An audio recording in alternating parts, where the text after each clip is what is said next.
হরে কৃষ্ণ। আপনি কিভাবে সমস্ত প্রকার ভয় এবং উদ্বেগ থেকে মুক্ত থাকতে পারবেন সেই সম্পর্কে ভগবত গীতার মাহাত্ম্যে বর্ণনা করা আছে।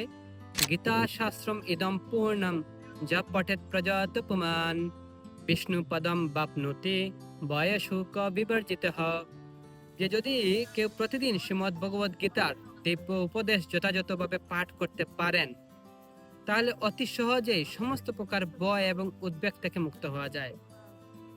এই জীবনে ভয় এবং উদ্বেগ সুখাদি থেকে মুক্ত হয়ে পরবর্তী জন্মে বিষ্ণু পাদপদ্মে চিন্ময় স্বরূপ অর্জন করা যাবে। শুধুমাত্র পরবর্তী জন্ম না, আপনি জন্ম জন্মান্তরের জন্য আপনি পরমেশ্বর ভগবানের শ্রী পাদপদ্মে স্থিত থাকতে পারবেন, তার পাদপদ্মের সেবা অধিকার আপনি লাভ করতে পারবেন।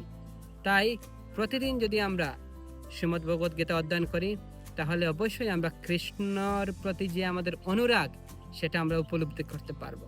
যে জীবের স্বরূপে কৃষ্ণের নিত্য দাস, সেটা আমরা উপলব্ধি করতে পারবো। সেই সম্পর্কে বিভিন্ন জায়গায় বিভিন্ন উপমা দেয়া আছে, বিভিন্ন লীলা মহিমা বর্ণনা করা আছে। পুরীতে আমরা জগন্নাথ পুরীতে আমরা গীতা পাণ্ডার মহিমা আমরা জানি, কিভাবে তার সমস্ত বার ভগবান গ্রহণ করেছিলেন শুধুমাত্র সে গীতার প্রতি অনুরক্ত থাকার কারণে, গীতা অধ্যয়ন করার কারণে। তাই যদি আমরা প্রতিদিন ভগবত গীতা অধ্যয়ন করি, ভগবত গীতার আশ্রয় গ্রহণ করি, তাহলে সমস্ত প্রকার ভয় থেকে উদ্বেগ থেকে মুক্ত হয়ে শ্রী ভগবানের পাদপদ্মে আমাদের মনকে আমরা স্থিত রাখতে পারবো। হরে কৃষ্ণ।